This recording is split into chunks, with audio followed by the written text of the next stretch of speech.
Ele pediu uma esposa por carta, sem nunca ter visto o rosto dela, sem saber a cor dos olhos ou o som da voz. E o que chegou naquele vale escondido mudou para sempre a vida dos dois. Você consegue imaginar entregar o coração inteiro a alguém que você só conhece pelas palavras rabiscadas num papel, sem ter certeza se essas palavras eram mesmo verdadeiras ou apenas um sonho bonito demais para durar?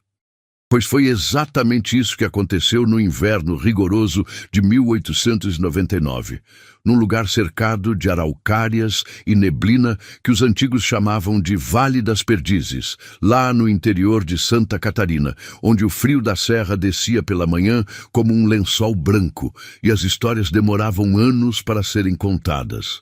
Antes de você continuar comigo nessa jornada, eu quero te pedir uma coisa simples, mas que significa muito.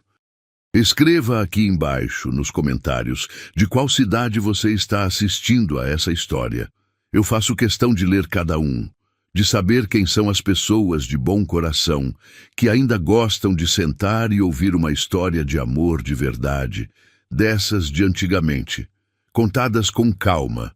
E se você gosta desse tipo de conteúdo, de histórias de superação e de amor que aquecem a alma, se inscreva no canal e deixe o seu joinha, porque é isso que me dá forças para continuar contando. Agora pegue o seu café, se acomode na sua poltrona e venha comigo para o Vale das Perdizes. Mariana Sampaio tinha 26 anos quando entendeu, de uma vez por todas, que o mundo não guardava nenhum lugar reservado para mulheres como ela.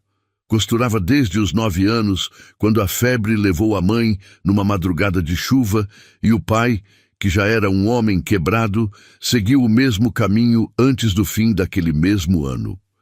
Ficou sozinha no mundo, uma menina magra de dedos rápidos, e teria acabado num desses destinos tristes que ninguém gosta de mencionar, se não fosse por Dona Perpétua, a velha costureira da Rua do Comércio, na cidade de Lages, que a recolheu não por pena, mas porque enxergou naqueles dedos pequenos um talento raro para a agulha.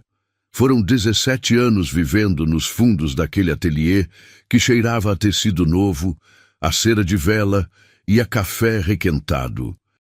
Dona Perpétua era uma mulher de poucas palavras faladas, mas de muitas palavras escritas.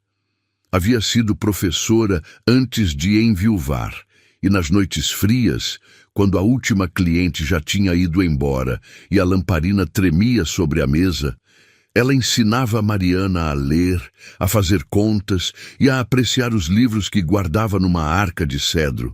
Mariana aprendeu a ler o suficiente para soletrar as receitas e os rótulos, mas nunca teve jeito com a escrita bonita, com as palavras que enfeitavam o papel. As letras dela saíam tortas, apertadas, envergonhadas, como se tivessem medo de ocupar espaço no mundo, do mesmo jeito que ela própria vivia. O que Mariana tinha de sobra era um coração grande demais para o tamanho da vida que levava. Cuidava de Dona Perpétua como se cuidasse da própria mãe. Aquecia os pés da velha com panos mornos nas noites de geada. Adivinhava a dor nas costas antes mesmo que a queixa saísse. Mas o tempo, esse velho impiedoso, não perdoa ninguém, e chegou o dia em que Dona Perpétua, já com os cabelos brancos como algodão e as mãos trêmulas demais para segurar a linha, sentou Mariana à sua frente e disse aquilo que vinha adiando havia meses. A velha falou com a voz baixa, mas firme, que não estaria ali para sempre. Disse que o pouco que tinha mal daria para o próprio enterro e que não suportaria a ideia de deixar Mariana desamparada, à mercê de um mundo que era duro com mulheres sozinhas. Contou então que tinha visto no almanaque que chegava de Curitiba um anúncio diferente. Um homem do interior, dono de terras numa região de serra, procurava uma esposa por carta. Um homem trabalhador, dizia o anúncio, temente a Deus, que buscava não uma criada nem uma diversão passageira, mas uma companheira para dividir a vida e o silêncio das montanhas. Mariana riu na primeira vez que ouviu aquilo, um riso nervoso que era mais medo do que graça. Perguntou à velha se ela tinha enlouquecido, se achava mesmo que uma mulher se casava com um pedaço de papel, com um desconhecido do fim do mundo. Dona Perpétua não riu. Olhou para ela por cima dos óculos e respondeu que o mundo estava cheio de mulheres que se casavam com homens que conheciam a vida inteira e mesmo assim eram infelizes, e cheio de estranhos que se tornavam a melhor coisa que já aconteceu na vida de alguém. Disse que o papel não era o casamento. O papel era só a porta. O que se construía depois da porta é que era a vida. Naquela noite, Mariana não dormiu. Ficou olhando o teto de tábuas escuras, ouvindo a respiração cansada de Dona Perpétua no quarto ao lado, e pela primeira vez em muitos anos deixou que uma ideia perigosa entrasse no peito, a ideia de que talvez, apenas talvez, houvesse um outro caminho para ela que não fosse envelhecer sozinha naquele ateliê, remendando a felicidade dos outros e nunca a sua própria. De madrugada, quando o galo do vizinho cantou pela primeira vez, ela se levantou, acendeu a lamparina e foi até a cama da velha. Disse baixinho que aceitaria escrever. Uma carta apenas, só para ver. Dona Perpétua sorriu no escuro, e foi ela quem pegou a pena, porque as mãos de Mariana tremiam de nervoso e porque as palavras dela nunca souberam voar. A velha molhou a pena no tinteiro e perguntou o que Mariana queria dizer àquele homem desconhecido. E Mariana, sem saber que estava começando a escrever o próprio destino, falou do coração. Falou que era uma mulher simples, que sabia costurar, cozinhar e cuidar de uma casa, mas que também sabia rir das coisas pequenas e chorar diante da beleza de um pôr do sol. Falou que não tinha família, mas que tinha muito amor guardado sem ninguém para receber. E Dona Perpétua ouvia e transformava aquelas palavras desajeitadas em frases bonitas, em imagens que dançavam no papel, escrevendo com a caligrafia elegante de uma professora aposentada tudo aquilo que Mariana sentia, mas não sabia nomear. A carta que partiu de Lages naquela semana era, sem que Mariana soubesse ao certo o tamanho do que fazia, uma pequena obra de arte. Falava de solidão sem parecer triste, de esperança sem parecer tola, de um coração que sabia esperar. E foi essa carta, com aquelas palavras que eram de Mariana no sentimento, mas de Dona Perpétua na forma, que atravessou os campos gelados da serra e chegou às mãos de um homem que também escondia, do outro lado, um segredo parecido com o dela. Elias Fontoura tinha 32 anos e mãos que contavam a história inteira da sua vida sem precisar de uma única palavra. Eram mãos grandes, calejadas, marcadas por cicatrizes de machado, de arame farpado, de trabalho que começava antes do sol e terminava depois dele. Elias era dono de uma propriedade de terra boa no coração do Vale das Perdizes, terra que fora do avô, depois do pai, e que agora era só dele e do silêncio, desde a manhã em que a vida decidiu levar tudo de uma vez. Ele tinha 19 anos quando aconteceu. Os pais voltavam da vila numa carroça, numa tarde de chuva forte, quando o rio que cortava a estrada baixa transbordou sem aviso. Elias esperava por eles em casa, com o fogo aceso e a comida quente. E esperou até a noite virar madrugada, até entender, do jeito que a gente entende as tragédias, primeiro com o corpo e só depois com a cabeça, que ninguém voltaria. Enterrou os dois lado a lado, embaixo do velho pinheiro no alto da colina. E a partir daquele dia, falou muito pouco com o mundo. A terra virou a sua companhia, o gado a sua conversa, e o trabalho, o remédio que ele tomava todos os dias para não pensar demais. Elias nunca aprendeu a ler nem a escrever. Não houve escola no vale quando ele era menino, e depois não houve tempo, nem cabeça, nem alguém que se importasse em ensinar um rapaz órfão que já era homem antes da hora. Ele sabia reconhecer o próprio nome quando o via, sabia contar dinheiro e cabeças de gado, sabia ler o céu melhor do que qualquer letra, prever a chuva pelo cheiro do vento e a geada pelo silêncio dos passarinhos.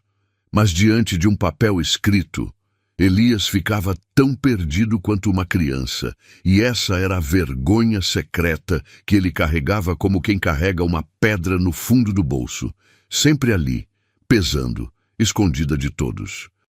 Quem convenceu Elias a procurar uma esposa foi Firmino, o velho tropeiro que fora amigo do seu pai e que, depois da tragédia, tornou-se a coisa mais próxima de uma família que lhe restava. Firmino aparecia no vale 2 ou 3 vezes por ano, tocando sua tropa de mulas, trazendo notícias do mundo lá de fora, sal, querosene, tecido e conversa. E foi numa dessas visitas, vendo a casa grande e vazia, vendo Elias cada vez mais calado e a barba cada vez mais fechada, que o velho bateu na mesa e disse que aquilo não era vida para homem nenhum. Firmino disse, mastigando o fumo e apontando o dedo, que a terra de Elias era boa, que a casa era firme, que ele era homem trabalhador e de bom caráter, mas que tudo aquilo não valia nada se não houvesse uma mulher para dividir, uma voz para encher o silêncio, um par de mãos para segurar as suas quando o inverno apertasse. Elias resmungou que mulher nenhuma ia querer se enfiar no fim do mundo para viver com um homem calado que mal sabia falar, quanto mais escrever. E foi aí que Firmino teve a ideia que mudaria tudo. Disse que ele, Firmino, escreveria por Elias, que Elias falaria o que sentia e ele poria no papel. E que talvez, quem sabe, no meio de tanta gente neste Brasil enorme, existisse uma mulher esperando por um homem exatamente como ele. Assim nasceram as cartas de Elias, ditadas em voz baixa nas noites em que Firmino passava no vale, escritas pela letra tremida mas honesta do velho tropeiro. Elias falava de coisas simples, porque era um homem simples. Falava do cheiro da terra molhada depois da chuva, do silêncio bonito das manhãs de neblina, do pinheiro no alto da colina, onde ele ia sentar quando a saudade apertava.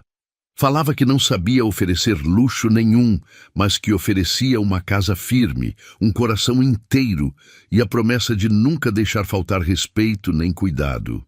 E Firmino, que apesar da aparência rude tinha lá suas leituras e sua sabedoria de estrada, arrumava as palavras de Elias com um cuidado de quem lapida pedra bruta.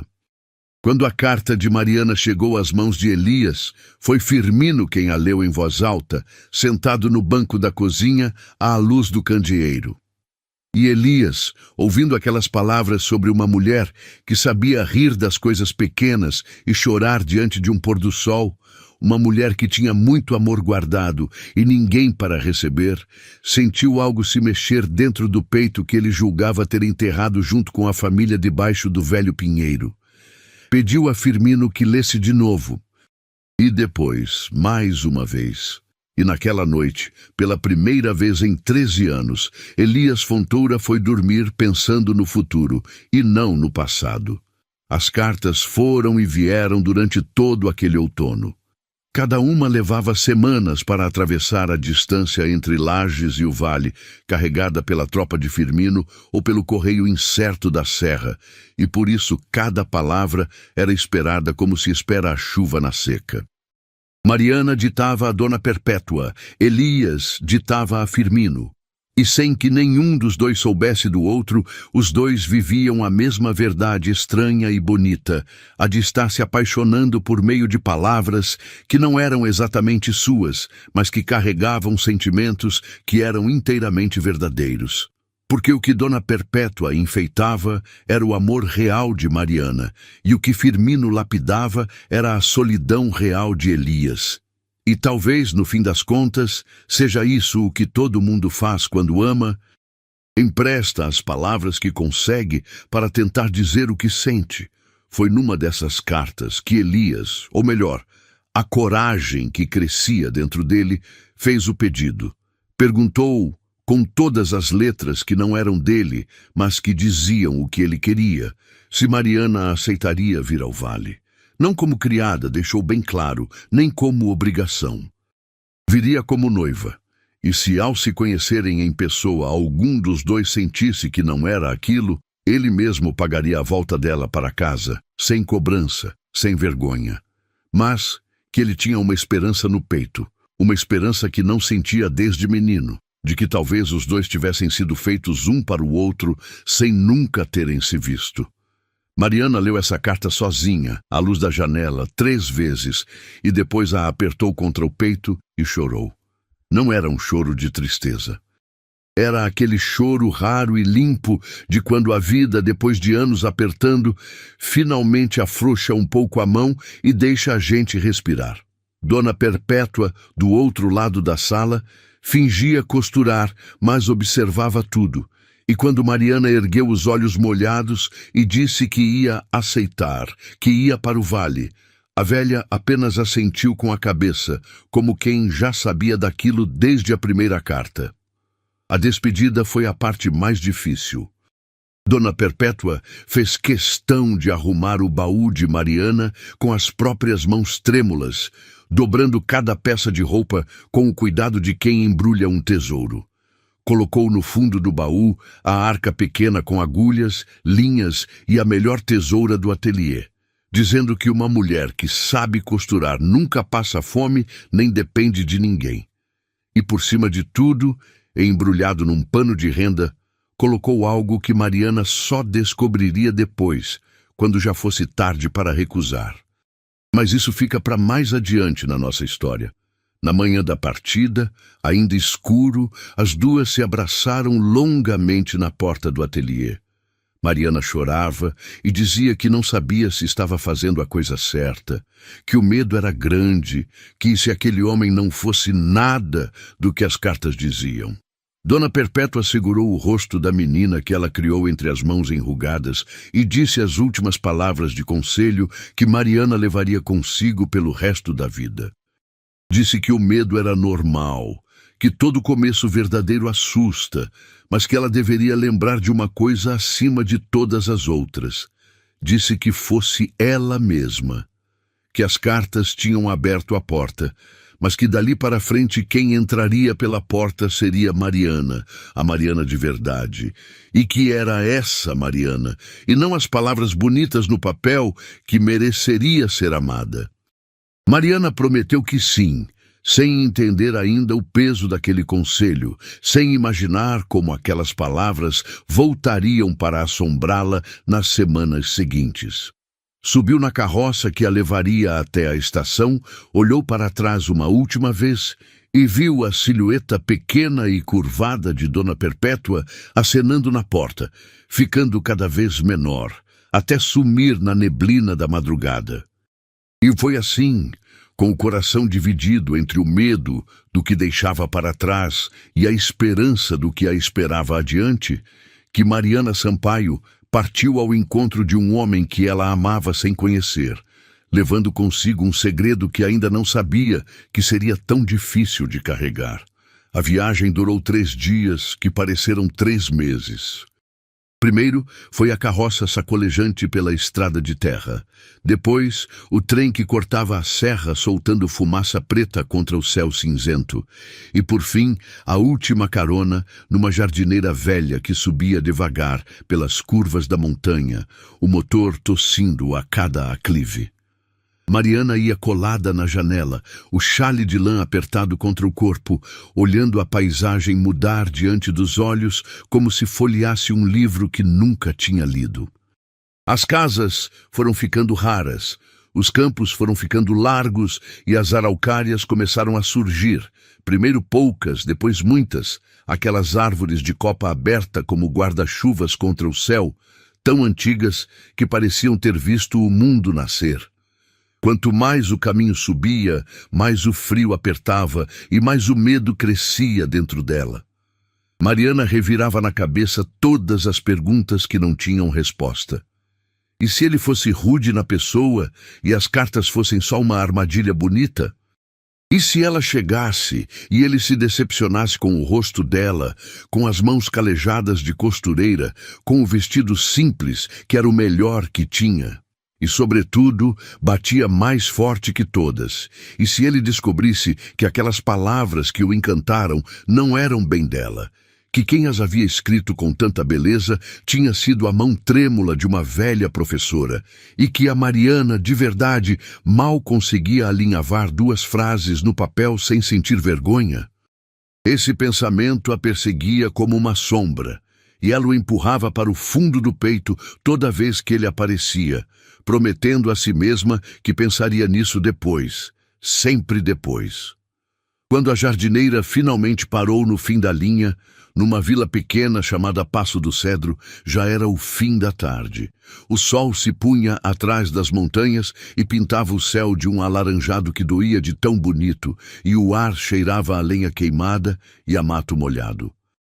Mariana desceu com o baú, as pernas bambas de tanto tempo sentada, e ficou parada no meio daquele largo de terra batida, sem saber para onde olhar. Foi então que ela o viu. Elias estava encostado numa carroça, ao lado de 2 cavalos baios, e Mariana soube que era ele antes mesmo que ele desse um passo. Era um homem alto, de ombros largos, com uma barba escura bem aparada e olhos de um castanho profundo que pareciam guardar mais coisas do que a boca jamais diria. Vestia a melhor roupa que tinha, dava para ver. Uma camisa de brim limpa e um paletó antigo que apertava um pouco nos ombros, e segurava o chapéu nas mãos, girando a aba entre os dedos num gesto nervoso que desmentia todo o tamanho dele. Quando os olhos dos dois se encontraram pela primeira vez, o mundo inteiro pareceu ficar em silêncio por um instante, e nenhum dos dois soube o que dizer. Foi Elias quem se moveu primeiro. Aproximou-se com passos cuidadosos, como quem chega perto de um animal que pode se assustar, e perguntou, com a voz mais baixa e mais rouca do que Mariana tinha imaginado, se ela era a Mariana. Ela apenas assentiu, sem confiar na própria voz. Ele então baixou os olhos, pigarreou, e disse que era o Elias, e que tinha esperado ali desde o meio-dia porque não sabia a hora certa em que a jardineira chegaria, e não queria correr o risco de deixá-la esperando sozinha numa terra estranha. Foi nesse momento, ouvindo aquela preocupação simples e verdadeira, que o primeiro nó de medo dentro do peito de Mariana começou, devagarzinho, a se desatar. Elias pegou o baú dela com uma facilidade que a fez perceber a força daqueles braços, acomodou tudo na carroça e estendeu a mão para ajudá-la a subir. Quando os dedos dos dois se tocaram, a mão dele era quente, apesar do frio, áspera de trabalho, mas cuidadosa no toque, e Mariana sentiu o rosto esquentar, apesar do vento gelado. Ele não olhou diretamente para ela ao segurar sua mão, mas ela notou que as orelhas dele ficaram vermelhas, e achou aquilo, sem saber bem porquê, a coisa mais bonita que tinha visto em muito tempo. O caminho da vila até a propriedade foi feito em silêncio na maior parte, um silêncio que não era desconfortável, mas cheio, carregado de tudo aquilo que os dois queriam dizer e ainda não tinham coragem. De vez em quando Elias apontava alguma coisa com o queixo e explicava em poucas palavras. Aquele era o rio, dizia, e ficava manso no inverno, mas era bravo nas cheias. Aquela era a mata dos pinheirais, onde havia perdiz e gralha azul. Aquela luz distante na encosta era a casa dos Bastos, os vizinhos mais próximos, a quase 1 hora de carroça. E quando ela perguntou, tímida, se ele não se sentia sozinho ali, no meio de tanto vazio, Elias ficou um tempo calado antes de responder que sim, que se sentia sozinho havia muitos anos, e que era exatamente por isso que tinha escrito aquela carta. A casa apareceu depois de uma última curva, e Mariana prendeu a respiração. Não era a choupana miserável que o medo tinha desenhado na cabeça dela durante a viagem. Era uma casa boa, de madeira nobre bem encaixada, com um alpendre largo na frente e uma chaminé de onde saía um fio de fumaça. Ao redor havia o curral, o paiol, uma horta murada e, mais além, o desenho escuro das plantações contra a encosta. Tudo era simples, mas tudo era cuidado. cada tábua no lugar, cada cerca de pé. E Mariana entendeu ali, olhando aquilo, que estava diante de um homem que talvez não soubesse escrever, mas que sabia construir, e que construía as coisas para durar. Elias havia preparado tudo com um esmero que a comoveu quando ela descobriu os detalhes. Tinha arrumado o quarto dele para ela, com colcha nova e um jarro de flores do campo sobre a cômoda, flores que já estavam murchando porque ele as colhera cedo demais no dia anterior, com medo de não achar nenhuma na hora certa. E tinha ele mesmo passado a dormir num catre no quarto pequeno dos fundos, deixando claro, sem que ela precisasse perguntar, que respeitaria o tempo dela, que nada aconteceria antes da hora, que ela estava ali como noiva e como pessoa, e não como posse.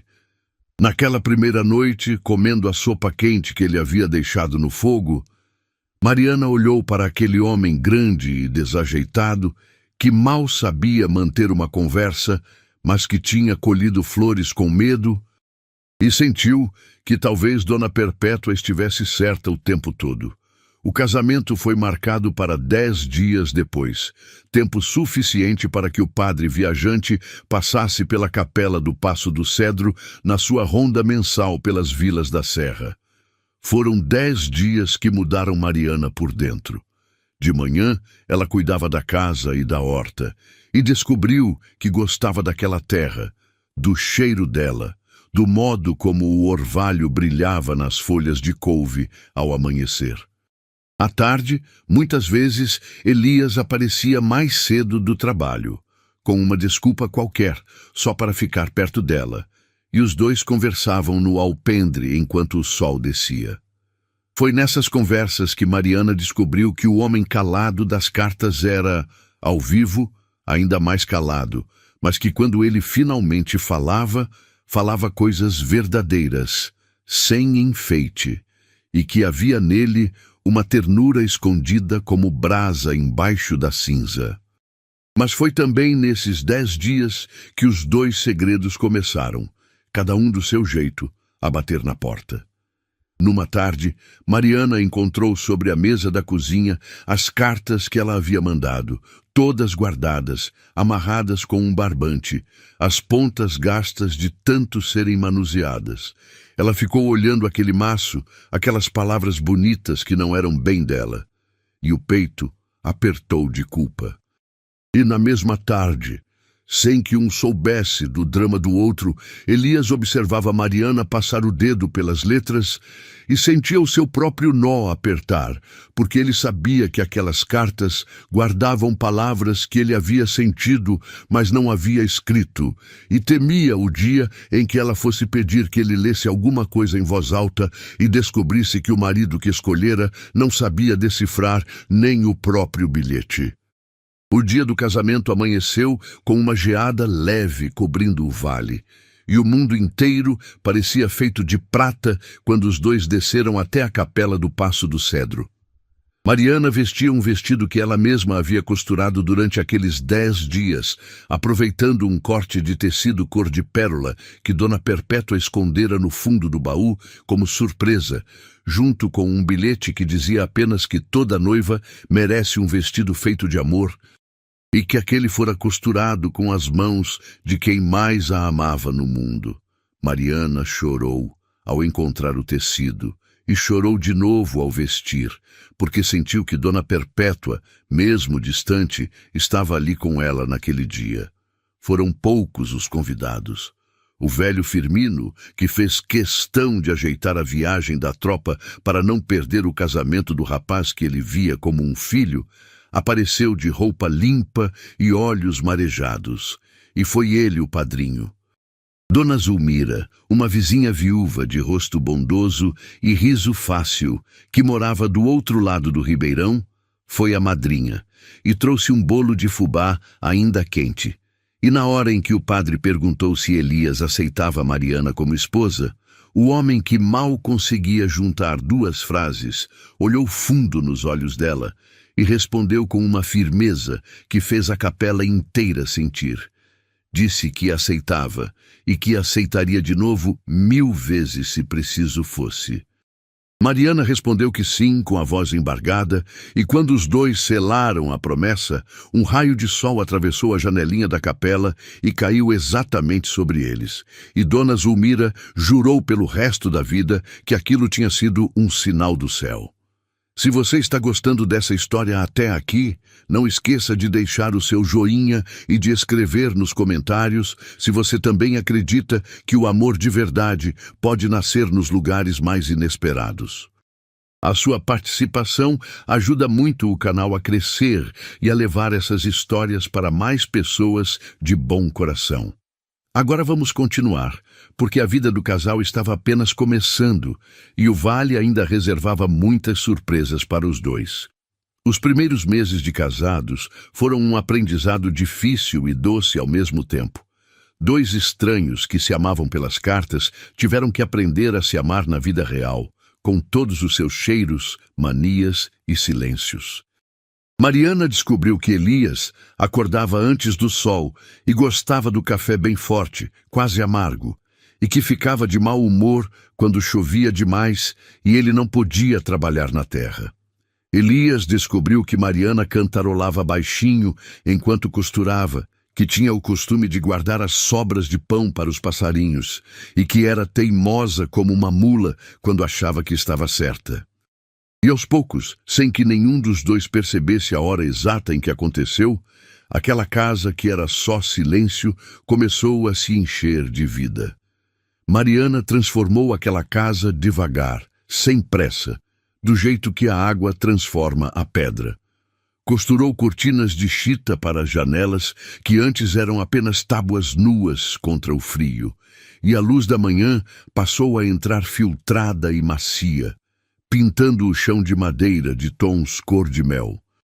Pôs flores do campo em jarros sobre a mesa, plantou temperos num canteiro perto da porta da cozinha, manjericão, alecrim e hortelã, e em pouco tempo a casa inteira passou a cheirar a pão assado, a caldo temperado e a roupa lavada secando no varal ao vento da serra. Elias, que por 13 anos vivera num silêncio de paredes vazias, chegava do trabalho e parava um instante na soleira apenas para sentir aquele cheiro de vida. E mal sabia como agradecer por algo cuja falta ele nem tinha percebido que sentia. Ele retribuía do jeito dele, que não era com palavras, porque as palavras sempre tinham sido a parte difícil, mas com as mãos, que eram a parte fácil. Consertou o degrau do alpendre que rangia para que ela não tropeçasse no escuro. Entalhou uma colher de pau novinha quando reparou que a antiga estava lascada, e depois um pente de chifre, e depois um banquinho baixo do tamanho certo para os pés dela alcançarem o chão quando costurava. Nunca dizia que tinha feito aquilo pensando nela. Apenas deixava o objeto sobre a mesa e saía cedo para o campo, e Mariana entendia o recado silencioso e guardava cada um daqueles presentes tortos e simples como se fossem joias, porque sabia ler, nas mãos daquele homem, tudo o que a boca dele não conseguia dizer. Mariana, por sua vez, foi aprendendo os ofícios da terra que a cidade nunca lhe ensinara. Dona Zulmira, a madrinha de riso fácil, tornou-se sua professora nessas artes, e as duas passavam manhãs inteiras juntas, uma ensinando e a outra aprendendo a tirar leite sem assustar a vaca, a coalhar o queijo na hora certa, a reconhecer as ervas do mato que curavam a febre e as que curavam a tristeza. Mariana descobriu que tinha jeito para aquilo, que os mesmos dedos habilidosos da costura serviam para 1000 coisas, e a cada nova habilidade que dominava, sentia crescer dentro de si uma confiança que ela nunca tivera nos anos apertados do ateliê. A confiança de quem descobre, já adulta, que é capaz de muito mais do que a vida um dia lhe permitiu sonhar. Houve no começo daquela primavera um mutirão na propriedade dos fundos do vale, dessas colheitas em que todas as famílias se juntam para ajudar uma delas a dar conta do serviço antes que a chuva chegue. Elias, que havia anos evitava esses ajuntamentos, foi por causa de Mariana, e ela, em vez de ficar encolhida num canto como a forasteira de quem tanto se falava, arregoou as mangas e assumiu o fogão improvisado, cozinhando para dezenas de trabalhadores um almoço tão farto e tão saboroso que até os mais desconfiados tiveram que admitir que a esposa de Elias Fontoura era mulher de mão cheia e de coração maior ainda. Foi naquele dia, servindo comida quente e conversa boa sob o sol da serra, que Mariana começou de verdade a desmanchar, prato por prato, sorriso por sorriso, a fofoca que Aurélio Bastos vinha tecendo contra ela. No caminho de volta daquele mutirão, já quase noite, Elias conduzia a carroça em silêncio quando disse, sem olhar para ela, que tinha sentido orgulho. Foi só isso, uma palavra apenas. Tinha sentido orgulho. Mas para um homem que media as palavras como quem mede ouro, aquilo era uma declaração inteira. Mariana sentiu o rosto esquentar no escuro e respondeu, também sem olhar, que ele podia falar pouco, mas que quando falava, sabia escolher a hora certa de acertar bem no meio do peito de uma mulher. Os dois riram baixinho, daquele riso cúmplice que só os apaixonados conhecem, e seguiram o resto do caminho ombro a ombro, balançando ao ritmo da carroça, sob um céu que ia se enchendo de estrelas. E assim, dia após dia, tijolo invisível sobre tijolo invisível, os dois foram construindo aquilo que nenhuma carta, por mais bonita que fosse, jamais poderia ter construído sozinha. Uma intimidade feita de rotina e de cuidado, de manhãs de café forte e de noites de fogo aceso, de silêncios que já não pesavam e de olhares que já diziam tudo. O amor deles não foi um relâmpago. Foi um amanhecer desses lentos da serra, em que a gente não consegue apontar o exato instante em que a escuridão virou luz, mas de repente percebe que o dia chegou e que o mundo inteiro está iluminado. Mas nem tudo era tranquilo naquele paraíso escondido entre as montanhas. Havia Aurélio Bastos, o vizinho da encosta, um homem de fala mansa e olhos calculistas que herdara do pai a maior parte das terras do vale e que há anos cobiçava justamente a faixa de terra dos Fontoura, aquela que descia até o rio e que tinha a melhor água da região. Aurélio já tinha tentado comprar aquela terra de Elias por 3 vezes, e por 3 vezes recebera a mesma resposta seca, a de que a terra dos Fontoura não estava à venda nem por todo o ouro do mundo, porque naquela terra estavam enterrados os pais de Elias, e ninguém vende os próprios mortos. Quando Aurélio soube que Elias havia trazido uma esposa de fora, uma mulher que ninguém conhecia, vinda sabe-se lá de onde, por meio de um anúncio de jornal, seus olhos brilharam com uma ideia má. Ele começou aos poucos a espalhar pela vila uma conversa venenosa.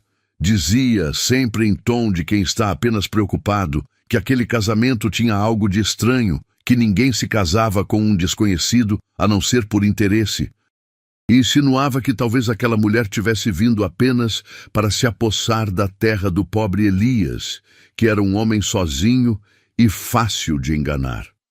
A fofoca, esse veneno lento que corre mais rápido que o rio na cheia, foi se espalhando pelas rodas de conversa do Passo do Cedro e chegou aos ouvidos de Mariana pela boca de uma vendedora do armazém, num daqueles comentários ferinos que se disfarçam de gentileza. Mariana voltou para casa naquele dia com o peito em brasa, magoada e revoltada, mas escondeu de Elias porque não queria trazer para dentro do lar aquela sujeira. O que ela não sabia era que Elias também já ouvira a mesma insinuação e que estava fervendo por dentro do mesmo jeito, cada um sofrendo em silêncio para poupar o outro.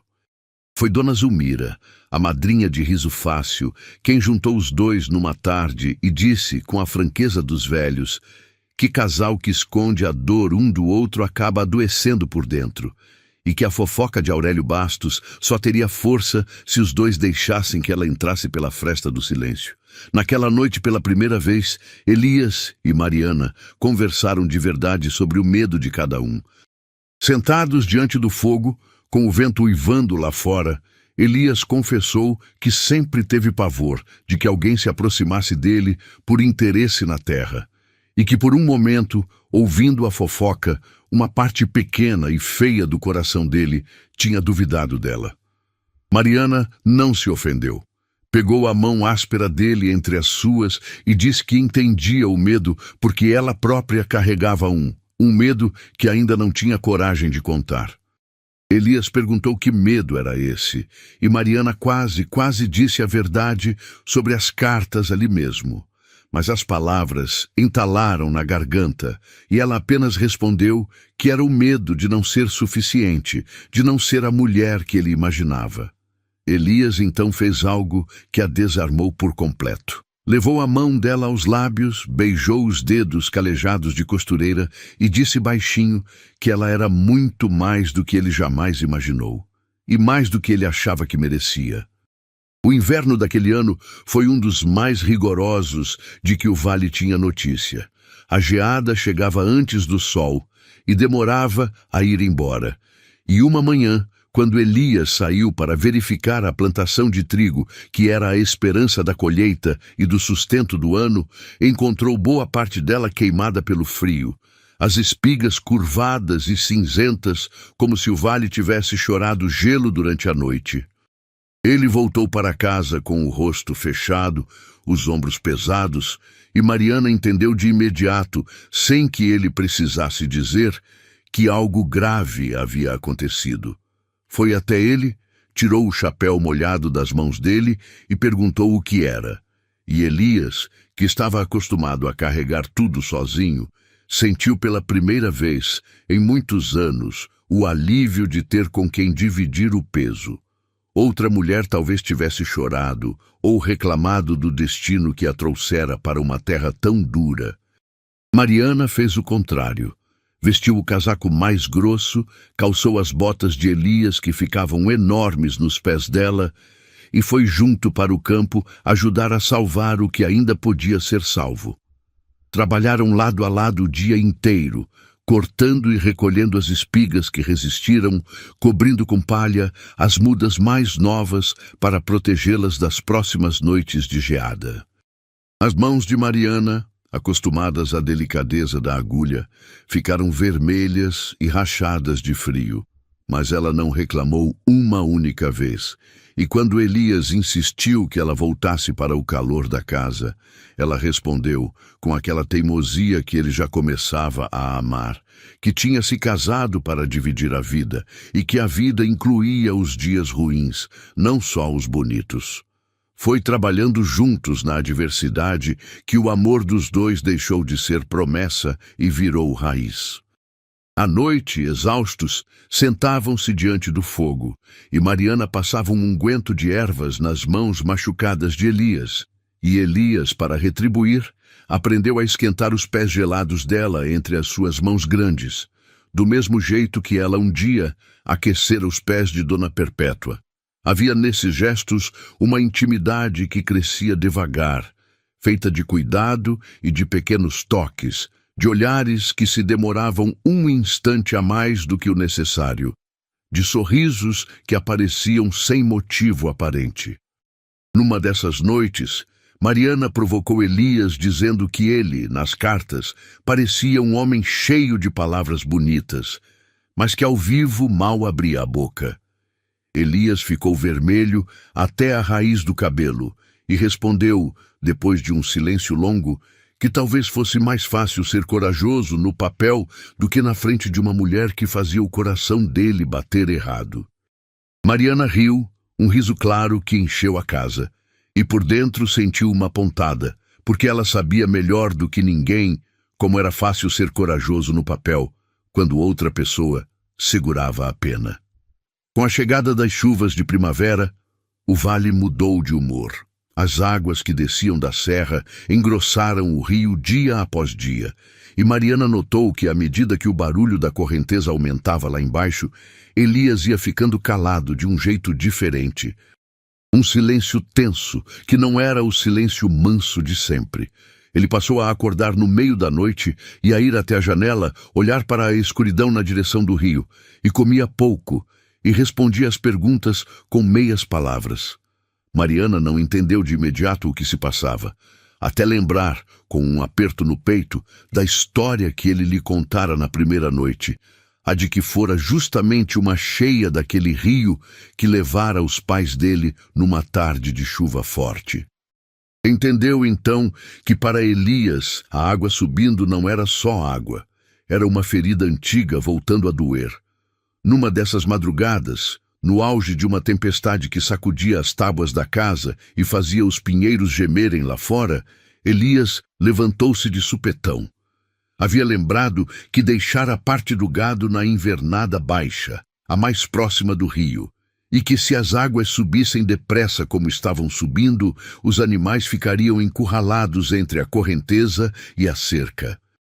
Vestiu a capa de couro às pressas, pegou o candeeiro e a corda e disse a Mariana que voltava logo, que ela ficasse na casa.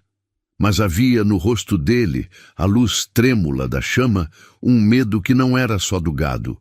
Um medo antigo de enfrentar sozinho, no escuro e na chuva, o mesmo rio que um dia lhe tirara tudo. Mariana não obedeceu. Vestiu a capa mais grossa, calçou as botas grandes, e quando Elias protestou, dizendo que era perigoso, que ela não precisava, ela o cortou com uma firmeza que não admitia réplica. Disse que tinha jurado diante do padre dividir a vida inteira com ele, os dias de sol e os dias de tempestade, e que ele podia até ser o dono da terra, mas que não era dono da teimosia dela. Disse também mais baixo, segurando o rosto molhado dele entre as mãos, que ele não ia enfrentar aquele rio sozinho nunca mais na vida, porque agora ele tinha ela, e que era exatamente para as horas assim que servia ter alguém ao lado. Elias olhou para ela por um instante interminável e algo se quebrou e se consertou dentro dele ao mesmo tempo, e ele apenas assentiu. Pegou a mão dela na dele e os dois saíram juntos na tempestade. Foi uma noite dura. A chuva batia como chumbo, o barro puxava as botas e o rugido do rio lá embaixo era assustador. Encontraram os animais amontoados e apavorados num ponto alto que a água ainda não tinha alcançado, mas já lambia. Trabalharam juntos, ensopados até os ossos, Elias abrindo a cerca e guiando os bois pela corda, Mariana tocando por trás, gritando e batendo palmas para empurrar os retardatários ladeira acima, até que o último bezerro, atolado e berrando, foi puxão a puxão arrancado da lama pelos dois e pôde subir tremendo para o seguro.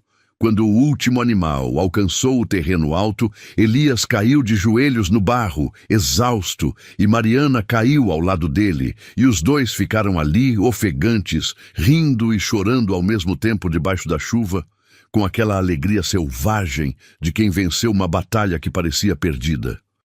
Foi ali, ajoelhado na lama, com a chuva escorrendo pelo rosto, que Elias finalmente falou daquilo que carregava havia 13 anos. Disse, com a voz embargada, que a tempestade quase abafava, que durante todos aqueles anos ele tivera pavor daquele rio, que muitas vezes acordara no meio da noite, ouvindo, na imaginação, a carroça dos pais sendo levada pela água, e que jurara a si mesmo nunca mais amar ninguém, para nunca mais correr o risco de perder. Disse que Mariana tinha derrubado esse muro sem nem perceber, e que agora ele tinha de novo o que mais temia ter, alguém que ele não suportaria perder, e que isso ao mesmo tempo o apavorava, e era a coisa mais bonita que já lhe acontecera. Mariana o puxou para si e o abraçou apertado ali mesmo na chuva e no barro, e disse no ouvido dele que a coragem não era não ter medo de perder, mas amar mesmo assim, e que enquanto Deus quisesse, ela estaria ali, chuva ou sol, cheia ou seca, e que aquele rio não teria mais poder nenhum sobre os dois. Voltaram para casa amparados um no outro, tiritando de frio, e passaram o resto daquela madrugada diante do fogo, embrulhados na mesma manta, os cabelos pingando, as mãos entrelaçadas, sem dizer quase nada porque já não havia o que dizer. Quando o sol nasceu e a tempestade finalmente passou, o rio começou a baixar. O gado estava a salvo, e alguma coisa entre os dois tinha mudado para sempre. Tinha ficado mais funda, mais firme, mais verdadeira. Elias, olhando o amanhecer limpo depois da noite terrível, disse baixinho que talvez o rio não fosse mais o seu inimigo. E Mariana entendeu que, ao enfrentar juntos o maior medo dele, os dois tinham atravessado uma ponte da qual não havia mais volta. E foi mais ou menos nessa época que os dois segredos, que até então só tinham cutucado de leve, começaram a se revelar um ao outro de um jeito que nenhum dos dois esperava. Chegou pelo correio da vila uma carta de Dona Perpétua, a primeira desde que Mariana partira, e Mariana ficou tão feliz que abriu ali mesmo, na cozinha, e começou a ler em voz alta para Elias, para dividir com ele as notícias da velha que ela tanto amava. Foi quando ela ergueu os olhos no meio da leitura que notou algo estranho no rosto do marido. Elias olhava para a carta com uma expressão que ela não soube decifrar de imediato, uma mistura de angústia e de fascinação, o olhar de quem observa uma porta trancada da qual perdeu a chave.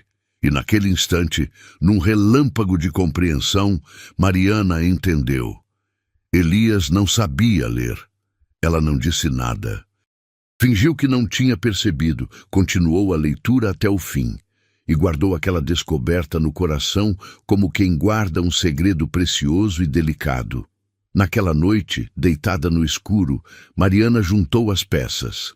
As cartas de Elias, aquelas palavras bonitas sobre o cheiro da terra molhada e o silêncio das manhãs de neblina, não tinham sido escritas por ele, do mesmo jeito que as dela não tinham sido escritas por ela. Os dois tinham feito exatamente a mesma coisa. Os dois tinham emprestado as palavras de outra pessoa para dizer o que sentiam.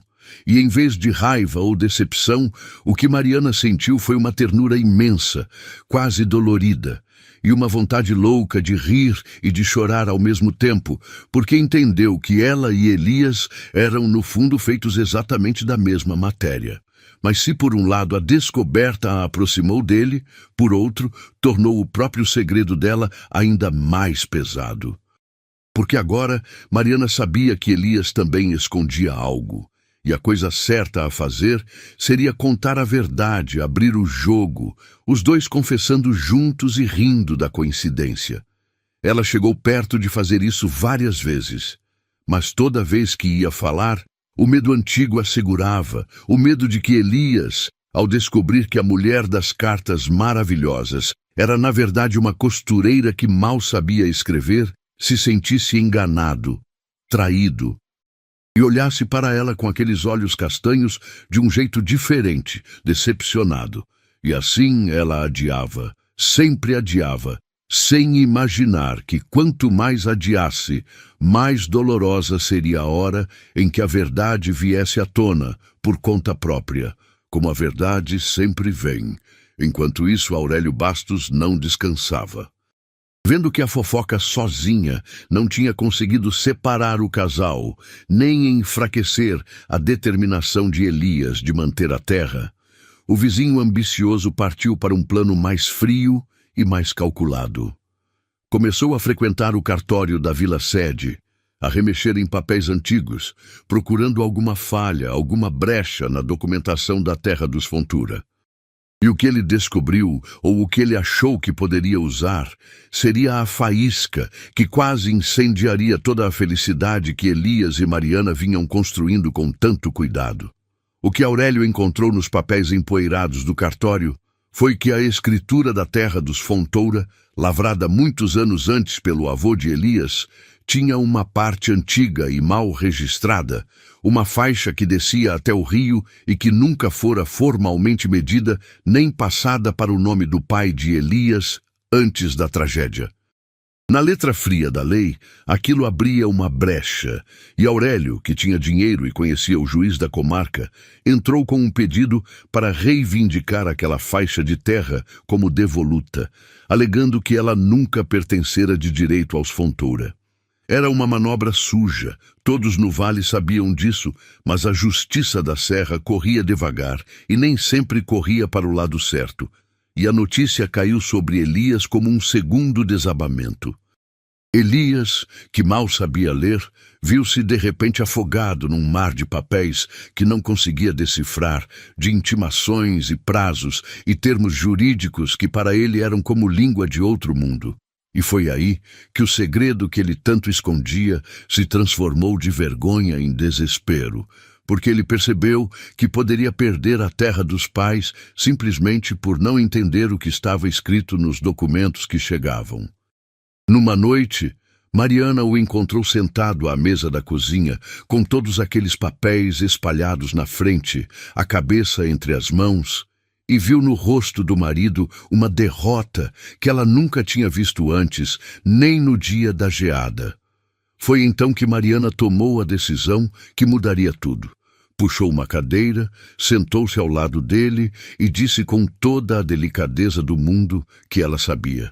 Que sabia desde a carta de Dona Perpétua. Que sabia que ele não lia e que aquilo nunca, nem por um segundo, tinha diminuído ele aos olhos dela. Elias ergueu o rosto devagar, e havia nos olhos dele uma vulnerabilidade tão grande, um medo tão antigo de ser julgado, que Mariana sentiu o coração se apertar. Ele perguntou, com a voz rouca de vergonha, há quanto tempo ela sabia e por que não tinha dito nada. E Mariana respondeu que não tinha dito nada porque não havia nada de errado a ser dito, que um homem não vale pelo que sabe escrever, e sim pelo que carrega no coração, e que ela ia ajudá-lo, que dali para frente os olhos dela seriam os olhos dele para as letras, e que juntos eles enfrentariam Aurélio Bastos e todos os papéis do mundo. Naquela noite, Mariana leu para Elias, uma por uma, todas as intimações e começou a organizar a defesa da terra com a mesma paciência com que organizava as linhas de costura. Descobriu no meio da papelada que o velho Fontoura, avô de Elias, tinha guardado numa lata velha uma série de recibos antigos de impostos pagos sobre aquela mesma faixa de terra ao longo de décadas, e que aqueles recibos eram a prova viva de que a família sempre tratara aquela terra como sua. Aos olhos de todos, por mais de 50 anos, era o tipo de detalhe que só quem sabia ler com atenção poderia enxergar, e Mariana, a costureira que se envergonhava da própria letra, revelou-se uma aliada de um valor que Elias jamais imaginaria. Mas a vida, essa mestra caprichosa, gosta de testar as pessoas justo quando elas estão mais unidas. No auge da luta pela terra, quando Elias e Mariana finalmente trabalhavam como um só, o outro segredo, o de Mariana, veio à tona da pior maneira possível. Aurélio Bastos, farejando que a esposa de Elias era a verdadeira força por trás da resistência à sua manobra, mandou investigar o passado dela em Lages. E o que trouxe de volta foi uma informação que ele achou que seria a arma perfeita. Descobriu, com a vendedora de fofocas, que era prima de alguém do ateliê, que a tal Mariana Sampaio mal sabia escrever, que era uma simples costureira órfã, e que as cartas que teriam encantado o pobre Elias haviam sido, na verdade, escritas pela mão de uma velha professora. Numa tarde de domingo, na saída da missa, diante de meia vila reunida no adro da capela, Aurélio soltou o veneno. Com aquele sorriso de falsa preocupação, dirigiu-se a Elias em voz alta o suficiente para que todos ouvissem, e perguntou se ele sabia que a mulher com quem tinha se casado o havia enganado desde o primeiro dia, que as cartas tão bonitas, de que o vale inteiro comentava, não passavam de uma farsa escrita por outra pessoa, e que a tal esposa devotada não passava de uma trapaceira que se aproveitara de um homem simples e sozinho. O silêncio que caiu sobre o adro foi tão pesado que dava para ouvir o vento nas araucárias. Mariana sentiu o chão sumir sob os pés. E Elias, o homem calado, virou-se devagar para a esposa, e no rosto dele havia uma pergunta muda que era pior do que qualquer grito. Mariana não teve coragem de sustentar aquele olhar. Baixou os olhos, sentiu as lágrimas quentes escorrerem apesar do frio, e sem dizer uma palavra, deu meia volta e saiu caminhando depressa pela estrada de terra, o xale escorregando dos ombros, deixando para trás o adro, os sussurros da vila e o marido que ela tanto amava, e a quem, agora ela tinha certeza, havia magoado. Elias ficou parado onde estava, o queixo tenso, os punhos cerrados, enquanto Aurélio Bastos saboreava em silêncio o que julgava ser a sua vitória. Mas o vizinho ambicioso cometera um erro de cálculo, um erro que só quem nunca amou de verdade poderia cometer. Ele achou que a verdade sobre as cartas destruiria o amor dos dois. Não entendia que o amor de verdade, não mora nas palavras, mas naquilo que as palavras tentam, sempre desajeitadamente, apenas apontar. Mariana caminhou sem rumo até chegar ao alto da colina, ao pé do velho pinheiro onde a família de Elias estava enterrada, o lugar mais alto e mais silencioso de toda a propriedade. Sentou-se ali, no frio, abraçando os próprios joelhos, e chorou tudo o que tinha para chorar. Chorou pelo medo antigo que agora se confirmara, chorou pela vergonha de ter sido exposta diante de todos, e chorou principalmente porque tinha certeza de que perdera o único homem que a fizera sentir-se, pela primeira vez na vida, verdadeiramente amada. Foi ali, no fundo daquela dor, que ela se lembrou das palavras de Dona Perpétua na despedida. Aquelas palavras que tinham voltado para assombrá-la exatamente como ela temera. As cartas só abrem a porta. Quem entra pela porta é você, a Mariana de verdade, e é essa Mariana que merece ser amada. E de repente, no meio das lágrimas, uma clareza estranha tomou conta dela. Se as cartas tinham aberto a porta, então cabia a ela, agora, e só a ela, atravessá-la com as próprias pernas. Não com as palavras emprestadas de Dona Perpétua, não com a beleza que não era sua, mas com a sua verdade nua e imperfeita, com a sua letra torta e envergonhada, com aquilo que ela realmente era.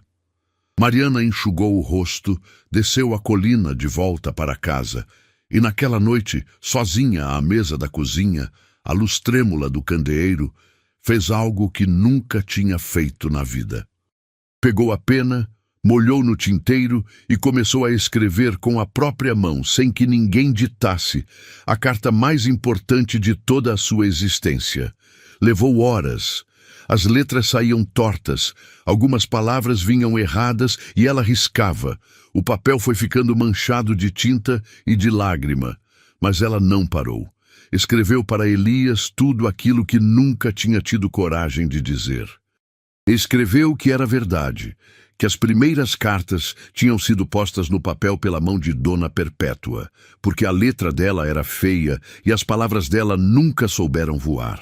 Mas escreveu também que cada sentimento naquelas cartas tinha sido dela, inteiramente dela, que a solidão era dela, que a esperança era dela, que o amor que crescera carta a carta era dela e só dela. Escreveu que descobrira o segredo dele sobre a leitura e que aquilo não mudara nada, porque ela não se apaixonara por um homem que sabia escrever, e sim por um homem que colhia flores com medo, que esquentava os pés dela entre as mãos, que carregava os mortos no coração e ainda assim tinha coragem de amar de novo. E terminou dizendo que, se ele quisesse mandá-la embora depois daquilo, ela iria, mas que ele precisava saber, antes, que aquela carta, aquela sim, torta e feia e verdadeira, era a primeira coisa inteiramente dela que ela já tinha oferecido a alguém. Quando terminou, já era madrugada. Mariana dobrou o papel, deixou-o sobre a mesa e foi se deitar sem saber o que o dia seguinte traria. O que ela não sabia era que Elias havia voltado para casa horas antes e a vira pela fresta da porta curvada sobre o papel, escrevendo com aquela concentração dolorida, e que ele não tinha entrado porque entendera, do seu jeito silencioso, que aquele era um momento que ela precisava viver sozinha. E o que ela também não sabia era que Elias, o homem que não sabia ler, passaria as horas seguintes diante daquela carta que não conseguia decifrar, e que dessa impotência nasceria a decisão mais corajosa da vida dele. Na manhã seguinte, Mariana acordou com o cheiro de café e encontrou Elias sentado à mesa, a carta dela aberta nas mãos. Ele olhou para ela com os olhos vermelhos de quem não dormira e disse com a voz embargada que tinha passado a noite inteira olhando aquelas palavras sem conseguir ler uma única delas, e que nunca na vida a vergonha de não saber ler tinha doído tanto quanto naquela noite, porque havia ali, no papel, o coração da mulher que ele amava, e ele não conseguia alcançá-lo. E então Elias fez o pedido que selaria o destino dos dois. Pediu que Mariana lhe ensinasse a ler. Não por causa da terra, não por causa de Aurélio, mas para que nunca mais, em toda a vida que ainda tinham pela frente, existisse uma palavra dela que ele não pudesse compreender com os próprios olhos. Mariana levou as mãos à boca e chorou. Mas dessa vez era um choro diferente, um choro de alívio e de alegria misturados, e atravessou a cozinha e abraçou aquele homem grande com toda a força que tinha no corpo pequeno. Ali, naquele abraço apertado ao lado da carta manchada de tinta e de lágrima, os dois segredos finalmente deixaram de existir, e no lugar deles ficou apenas a verdade, nua e limpa, que é o único chão firme sobre o qual um amor consegue se construir para durar. Elias sussurrou no ouvido dela que não queria mandá-la embora coisa nenhuma, que a queria ali para sempre, e que se alguém no vale inteiro pensasse o contrário, teria que passar por cima dele primeiro. Começaram naquela mesma tarde. Mariana pegou a arca de livros que Dona Perpétua lhe dera de presente, escondida no fundo do baú, e começou a ensinar Elias a ler do jeito que a velha professora um dia a ensinara, com paciência e sem pressa, começando pelas letras, depois pelas sílabas, depois pelas palavras pequenas. E foi uma cena das mais bonitas que aquela casa já tinha visto. O homem grande de mãos calejadas, curvado sobre a mesa, a língua entre os dentes de tanta concentração, soletrando devagar como uma criança, e a mulher pequena ao lado dele, guiando o dedo dele pelas letras, rindo dos erros dele e comemorando cada acerto como se fosse uma colheita inteira. Às vezes, Elias ficava frustrado, dava murros de leve na mesa e dizia que era burro demais, que era velho demais para aquilo, e Mariana pegava o rosto dele entre as mãos e dizia que ele não era nada disso, que era apenas um homem que a vida não tinha deixado aprender na hora certa, e que agora estava aprendendo por amor, e que não havia motivo mais bonito para se aprender uma coisa. Os dias foram passando e o vínculo entre os dois se aprofundava a cada lição. Havia uma intimidade nova naqueles serões à luz do candeeiro, os dedos que se tocavam sobre a mesma página, os risos baixos, os olhares que se demoravam. Numa dessas noites, quando Elias conseguiu ler, sozinho e sem tropeçar, a primeira frase inteira da vida dele, uma frase simples de um livro de histórias, ele ergueu os olhos para Mariana com uma expressão de criança maravilhada, e os dois se olharam por um longo instante. E naquele instante havia mais amor do que em todas as cartas bonitas que Dona Perpétua e Firmino tinham escrito juntas. Elias esticou a mão e afastou de leve uma mecha de cabelo do rosto dela, e Mariana sentiu o coração disparar, como o de uma moça de 15 anos. E por um momento o mundo lá fora, com toda a sua dureza, simplesmente deixou de existir. No meio daquele inverno, quando as noites eram mais longas e o frio pedia fogueira, Chegou a época das festas de São João, e o vale inteiro se preparou para a festança que acontecia todos os anos no terreiro da igreja do Paço do Cedro. Era o único momento em que todas as famílias espalhadas pelas encostas desciam ao mesmo tempo e o ar da noite se enchia do cheiro de pinhão cozido, de canjica, de batata doce assada na brasa e de vinho quente fervendo nos caldeirões de ferro. Mariana, que nunca tinha vivido uma festa dessas no interior, ficou encantada como uma menina e passou dias costurando um vestido novo, dessa vez para si mesma, um vestido de chita florida que rodava bonito quando ela girava.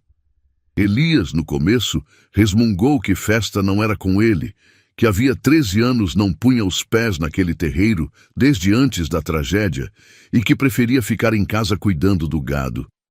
Mas Mariana, com aquela teimosia doce que já sabia usar, plantou as mãos na cintura e disse que ele podia até ser o homem mais calado do vale, mas que naquela noite ia dançar com a esposa nem que fosse uma única vez, porque ela não tinha atravessado a serra inteira para passar a vida vendo o marido conversar com as vacas. Elias tentou manter a cara fechada, mas acabou soltando um riso raro, daqueles que abriam o rosto dele todo, e disse que estava bem, que iria, mas que não se responsabilizava pelos pés dela, porque dançar era coisa que ele nunca tinha aprendido direito. A noite da festa foi das mais bonitas que o vale já vira. Bandeirinhas coloridas cruzavam o terreiro de um lado a outro, a fogueira crepitava alta, soltando faíscas contra o céu estrelado, e um velho sanfoneiro cego, que dizem tocava naquela festa desde antes de todos nascerem, puxava as músicas que faziam os pés se mexerem sozinhos. Dona Zulmira recebeu Mariana com um abraço apertado e a apresentou a todas as comadres. E Mariana, que chegara ao vale como a forasteira misteriosa de quem todos desconfiavam, foi aos poucos sendo acolhida naquele círculo de mulheres simples e de bom coração, que se derreteram quando ela se ofereceu para ajustar, sem cobrar nada, o vestido apertado de uma das moças casadoiras. Houve um momento no meio da festa em que o sanfoneiro puxou uma valsa antiga e lenta, dessas que falam de amores de outros tempos, e os casais foram se formando no centro do terreiro sob a luz alaranjada da fogueira. Mariana olhou para Elias com uma sobrancelha erguida, sem precisar dizer nada, e Elias, depois de um suspiro fundo de homem que se rende, tirou o chapéu, estendeu a mão e a conduziu para o meio da roda. Ele dançava mal, pisava no ritmo errado, e a certa altura quase levou os dois ao chão, e Mariana riu tanto que teve que esconder o rosto no peito dele. E foi ali, com o rosto escondido no peito quente do marido, ouvindo o coração dele bater descompassado de nervoso, que Mariana entendeu que estava vivendo, enfim, a vida com que sempre sonhara nos fundos daquele ateliê frio de Lages. Elias, sentindo a esposa rir contra o peito e o calor do corpo dela contra o dele naquela noite fria, teve coragem de fazer algo que vinha adiando havia semanas. Inclinou-se de leve e sussurrou no ouvido dela que de tudo o que a terra dele já tinha dado, nenhuma colheita, nenhum bezerro, nenhuma safra tinha sido tão boa quanto o dia em que a jardineira parara no Paço do Cedro e ela tinha descido com aquele baú. Mariana ergueu o rosto, os olhos brilhando à luz da fogueira, e por um instante os dois ficaram ali, parados no meio da valsa, com o mundo girando ao redor, tão pertinho um do outro que bastava um sopro para que os lábios se encontrassem. Mas Elias, tímido como sempre, apenas encostou a testa na dela e ficaram assim, testa com testa, dançando devagar, e aquele gesto simples valeu mais do que 1000 beijos apressados. No caminho de volta para casa, de carroça, sob um céu limpo e recheado de estrelas como Mariana nunca vira na cidade, os dois seguiram calados, mas era um silêncio novo, um silêncio cheio, aquele silêncio confortável de quem já não precisa preencher o tempo com palavras. Mariana encostou a cabeça no ombro de Elias, e ele, para não soltar a rédea, apenas encostou o rosto no alto da cabeça dela e respirou fundo o cheiro do cabelo dela, misturado com o cheiro de fumaça de fogueira.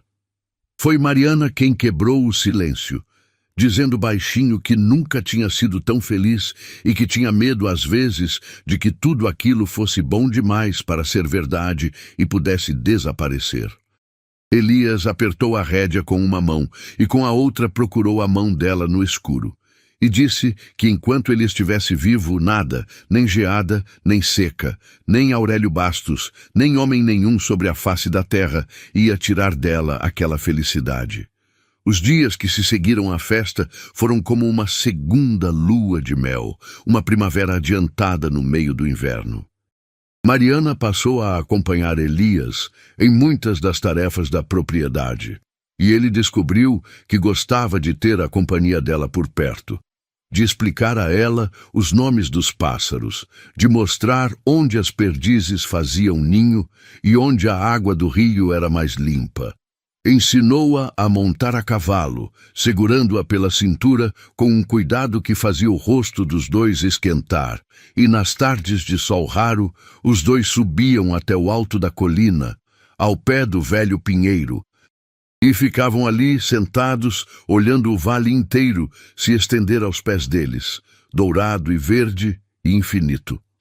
Foi num desses fins de tarde, com o vale todo pintado de laranja pelo sol que se punha, que Elias contou a Mariana, pela primeira vez em voz alta, histórias dos pais, coisas boas, memórias que ele guardara trancadas por medo de que doessem, e descobriu, ao dividi-las com ela, que compartilhar uma lembrança boa não a gasta, apenas a torna mais leve de carregar. Mariana, por sua vez, contava das noites no ateliê de Dona Perpétua, dos livros que aprendera a amar, e recitava para ele, de memória, trechos de histórias e de versos que guardava no coração, e Elias ouvia tudo como quem ouve música, encantado com aquele mundo de palavras que ela carregava dentro de si. E foi ouvindo Mariana recitar, numa dessas tardes, que Elias sentiu de novo, com força redobrada, o desejo de um dia poder ler aquelas mesmas histórias com os próprios olhos, de não depender de ninguém para alcançar a beleza que morava nos livros. Esse desejo, plantado ali no alto da colina, seria a semente da coragem que ele reuniria, meses depois, para pedir que ela o ensinasse a ler. Embora naquele momento nenhum dos dois soubesse ainda de tudo o que a vida ainda reservava para os dois. Enquanto o amor florescia dentro de casa, a batalha pela terra seguia lá fora. E chegou finalmente o dia do julgamento na comarca. Aurélio Bastos chegou ao fórum confiante, de terno novo, acompanhado de um advogado da capital, certo de que a brecha na velha escritura e a sua influência sobre o juiz bastariam para lhe entregar a cobiçada faixa de terra à beira do rio. O que ele não esperava era encontrar Elias e Mariana preparados, porque nos meses anteriores, enquanto ensinava o marido a ler, Mariana também tinha organizado, folha por folha, toda a história daquela terra, os recibos de imposto de mais de 50 anos, os registros de compra do avô, os testemunhos dos moradores mais antigos do vale que se lembravam de que aquela terra sempre fora dos Fontoura, desde tempos que ninguém alcançava na memória. Mais do que isso, algo tinha mudado no vale. A história do casal que se conheceu por cartas, que enfrentou a geada de mãos dadas e, sobretudo, a história de que a esposa tinha ensinado o marido a ler por amor, tinha se espalhado de boca em boca e conquistado o coração de todos. A mesma fofoca que Aurélio usara como arma tinha se virado contra ele, porque as pessoas simples do vale, que sabiam reconhecer a verdade quando a viam, tinham passado a admirar Mariana, em vez de condená-la. E quando chegou o dia do julgamento, meia vila desceu até a sede da comarca para acompanhar, lotando a sala e os corredores, e essa presença silenciosa de tanta gente honesta foi um recado que nem o juiz mais distraído poderia ignorar. Dona Zulmira testemunhou, Firmino testemunhou, e velhos moradores que mal se aguentavam em pé fizeram questão de subir até o estrado para jurar que aquela terra sempre pertencera aos Fontoura. Mas o momento que ficou marcado na memória de todos foi quando Elias, o homem que meses antes não sabia decifrar uma única letra, levantou-se diante do juiz, pegou a velha escritura da família nas mãos trêmulas e leu em voz alta, devagar, mas sem tropeçar, a cláusula em que o próprio pai de Aurélio Bastos, muitos anos antes, reconhecera por escrito os limites da terra dos Fontoura até a margem do rio.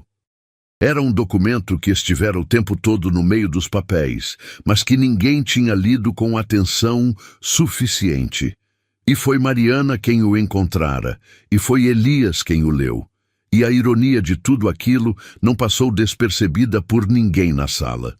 O juiz, diante de tantas provas e de tanta gente honesta reunida, não teve como sustentar a manobra de Aurélio.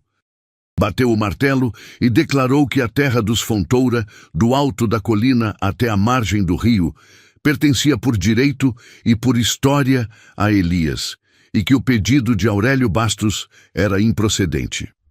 Aurélio saiu da sala com o rosto pálido de raiva e de humilhação, mas ninguém o seguiu com escárnio, porque as pessoas de bem não precisam humilhar quem perde, e o próprio Elias, num gesto que surpreendeu a todos, aproximou-se do vizinho antes que ele fosse embora.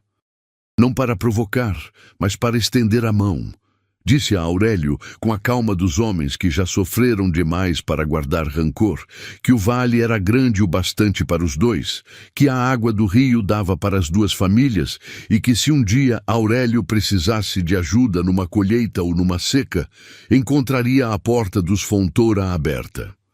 Aurélio olhou para aquela mão estendida por um longo instante, e algo se moveu no rosto duro dele, algo que talvez fosse vergonha, ou talvez fosse o primeiro sinal de um homem que, no fundo, era mais solitário e mais infeliz do que jamais admitiria. Não apertou a mão naquele dia, ainda ferido demais no orgulho. Mas virou-se e foi embora sem dizer mais uma palavra venenosa. E com o tempo, os moradores do vale contariam que Aurélio Bastos nunca mais mexeu com os Fontoura, e que anos depois, numa seca braba, foi visto ajudando a tocar o gado de Elias para a água, os dois cavalgando lado a lado em silêncio, o tipo de reconciliação calada que só a vida no campo sabe construir. Se você chegou até aqui e está com o coração quentinho, deixa o seu comentário contando o que você achou dessa história até agora. E não esqueça de se inscrever no canal para não perder as próximas. A gente está chegando na parte mais bonita de todas, então fica comigo até o final. Com a terra garantida e os segredos desfeitos, a vida de Elias e Mariana entrou num tempo de paz que os dois nunca tinham conhecido. As lições de leitura continuaram, e num ritmo que espantava a própria Mariana, Elias foi ficando cada vez melhor, até o dia em que conseguiu, enfim, ler sozinho, do começo ao fim, aquela carta que Mariana escrevera na noite mais difícil, a carta torta e manchada de tinta e de lágrima. Ele a leu devagar, sentado no alpendre numa tarde dourada de fim de inverno, e quando terminou, estava com o rosto molhado, e ficou muito tempo em silêncio, só segurando o papel. Depois, procurou Mariana, que fingia costurar ali perto, mas observava tudo com o coração na mão, e disse a ela que aquela era a coisa mais bonita que alguém já tinha escrito para ele em toda a vida, e que não trocaria aquela carta torta por todas as cartas bonitas do mundo, porque aquela, e só aquela, era inteiramente dela. Foi então que Elias resolveu retribuir do único jeito que agora sabia. Passou semanas, às escondidas, praticando a escrita depois que Mariana dormia, borrando papel atrás de papel, na luz fraca do candeeiro, apagando, recomeçando, com a mesma teimosia com que arrancava tocos de árvore da terra dura. E numa manhã, Mariana acordou e encontrou sobre a mesa da cozinha uma carta de verdade, escrita com a letra grande, tremida e desajeitada de Elias. A primeira carta que ele escrevia sozinho em toda a vida, sem Firmino, sem ninguém. As palavras eram simples, algumas até erradas, mas cada uma delas era dele, e diziam que ele agradecia a Deus todos os dias por aquela carta que ela mandara de Lages, que abrira a porta pela qual entrara a felicidade da vida dele e que, se pudesse escolher de novo entre todas as mulheres do mundo, escolheria 1000 vezes a costureira de letra torta que lhe ensinara que amar é aprender a ler o coração do outro. Mariana leu aquela carta sentada no chão da cozinha, chorando e rindo ao mesmo tempo, e soube, com uma certeza que nunca mais a abandonaria, que tinha encontrado o seu lugar no mundo. Os anos passaram sobre o Vale das Perdizes, do jeito manso como as águas do rio passam sobre as pedras, alisando tudo devagar, sem pressa. As estações se sucederam, os invernos vieram e foram, e a cada primavera as araucárias soltavam seus pinhões e o vale se enchia de vida nova. Elias e Mariana envelheceram juntos naquela terra, e o amor dos dois, que começara com palavras emprestadas, foi ficando cada vez mais deles, cada vez mais verdadeiro, temperado pelo tempo como o vinho bom que só melhora nas prateleiras escuras do porão. A propriedade prosperou.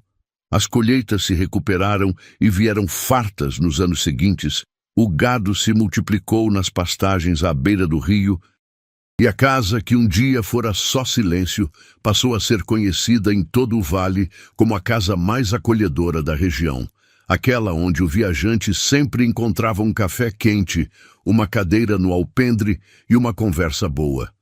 Mariana montou nos fundos um pequeno ateliê de costura, e as mulheres do vale desciam de longe para encomendar seus vestidos e para aprender com ela, porque assim como Dona Perpétua um dia fizera, Mariana fazia questão de ensinar a quem quisesse aprender, dizendo que um ofício nas mãos é a única coisa que ninguém consegue tirar de uma pessoa.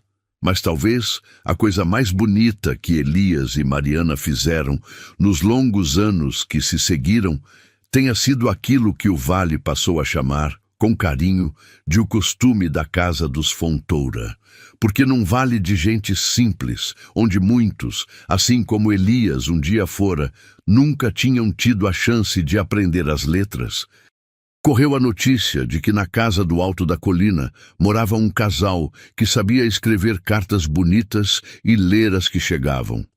E assim, aos poucos, começaram a bater à porta deles os tímidos e os apaixonados, os rapazes que não sabiam declarar o amor a uma moça, as mães que queriam mandar notícias a um filho que tinha ido tentar a vida na capital, os velhos que precisavam ler uma última carta guardada havia décadas. Mariana escrevia com aquela letra que já não era mais torta nem envergonhada, porque a vida a ensinara que as próprias palavras, por mais simples que sejam, valem mais do que qualquer beleza emprestada. E Elias lia, com a voz pausada e firme de quem aprendera a ler por amor, e por isso lia como quem reza. Nunca cobraram um tostão por isso. Diziam apenas, quando alguém insistia em pagar, que uma vez as palavras certas tinham mudado a vida dos dois e que agora era a vez deles de emprestar palavras a quem precisava, do mesmo jeito que uma velha professora e um velho tropeiro um dia tinham feito por eles. Contam que muitos casamentos do Vale das Perdizes começaram numa carta escrita naquela mesa de cozinha, e que por isso até hoje os antigos dizem que no alto daquela colina não morava só um casal, mas o próprio coração do vale. Dona Perpétua, a velha professora que começara tudo com a sua pena elegante, chegou a conhecer a felicidade da menina que criara. Mariana mandou buscá-la em Lages assim que a vida se ajeitou, E a velha passou os últimos anos dela no vale, numa cadeira de balanço no alpendre, envolta em xales, ensinando as crianças da vizinhança a ler e vendo o sol se pôr atrás das montanhas todas as tardes. Foi ela quem, numa dessas tardes douradas, olhando para Elias, que lia o jornal em voz alta, e para Mariana, que costurava ao lado dele, disse com a voz fina de quem já viu muita coisa na vida, que ali, naquele alpendre, estava a prova de que ela sempre tivera razão, a de que o papel é só a porta e que o que se constrói depois da porta é que é a vida. Partiu em paz pouco tempo depois, dormindo numa tarde tranquila, e foi enterrada no alto da colina, ao lado da família de Elias, sob o velho pinheiro, porque para Mariana ela era e sempre seria a mãe que a vida lhe dera. Firmino, o velho tropeiro de letra tremida, continuou passando pelo vale com sua tropa de mulas, até quando as pernas aguentaram, e sempre que chegava havia festa na casa dos Fontoura, porque para Elias ele era o pai que a tragédia lhe roubara e a vida lhe devolvera de outro jeito. Nas noites em que Firmino ficava, os três sentavam-se diante do fogo e riam relembrando as cartas, o jeito atrapalhado com que tudo começara. E Firmino gostava de dizer, mastigando o fumo, que de todos os carregamentos que ele já tinha transportado naquela serra, sal, querosene, tecido e ferramenta, o mais valioso de todos tinha sido aquele primeiro envelope vindo de Lages. Porque fora ele quem carregara o amor de duas pessoas que ainda nem se conheciam. As cartas, todas elas, as bonitas de Dona Perpétua e de Firmino, a carta torta e verdadeira de Mariana e a primeira carta desajeitada de Elias, foram guardadas juntas numa caixa de madeira que Elias mesmo entalhou, e ficavam sobre a cômoda do quarto, ao alcance da mão. Nas noites de inverno, quando a geada cobria o Vale de Prata e o vento uivava lá fora, os dois costumavam abrir a caixa e reler as cartas à luz do candeeiro. Agora os dois lendo, cada um com os próprios olhos, as mãos enrugadas se encontrando sobre o papel gasto. E toda vez, sem falta, chegavam à mesma conclusão, a de que tinham sido as duas pessoas mais sortudas do mundo, porque de um anúncio de jornal, de um pedido feito por carta a um desconhecido, tinha nascido o amor mais bonito que aquelas montanhas já tinham visto. E foi assim que a história dos Fontoura se tornou lenda no Vale das Perdizes. Uma dessas histórias que os mais velhos contam para os mais novos nas noites de fogão a lenha, quando o vento assobia entre as araucárias e o café esquenta na chaleira. Contam do homem calado que não sabia ler e pediu uma esposa por carta, e da costureira órfã que atravessou a serra com um segredo no peito, e de como os dois, que se apaixonaram por palavras que nem eram suas, acabaram encontrando, um no outro, as únicas palavras que realmente importavam, aquelas que não se escrevem no papel, mas se dizem com a vida inteira. Contam que o segredo do amor dos dois nunca esteve na beleza das cartas, mas na coragem que cada um teve de se mostrar, enfim, exatamente como era, torto e imperfeito e verdadeiro, e de ser amado assim mesmo. E quando algum jovem do vale, desses apressados que acham que o amor tem que ser perfeito e imediato, pergunta se uma história dessas é real mesmo ou se é só conversa de gente antiga, os mais velhos apenas sorriem, apontam para o alto da colina, onde o velho pinheiro ainda balança ao vento sobre as sepulturas de quem um dia amou naquela terra, e respondem que sim, que foi tudo verdade, e que quem duvida que o amor verdadeiro pode nascer nos lugares mais improváveis é porque ainda não esperou pela carta certa. Porque no fim de tudo, dizem eles, a vida é feita de portas, e a felicidade quase sempre chega batendo naquela que a gente teve coragem de abrir, mesmo sem saber o que havia do outro lado. E os dois que abriram aquela porta lá no inverno de 1899 viveram o resto dos seus dias, provando que o amor, O amor de verdade é a única coisa neste mundo que vale a pena atravessar uma serra inteira para encontrar.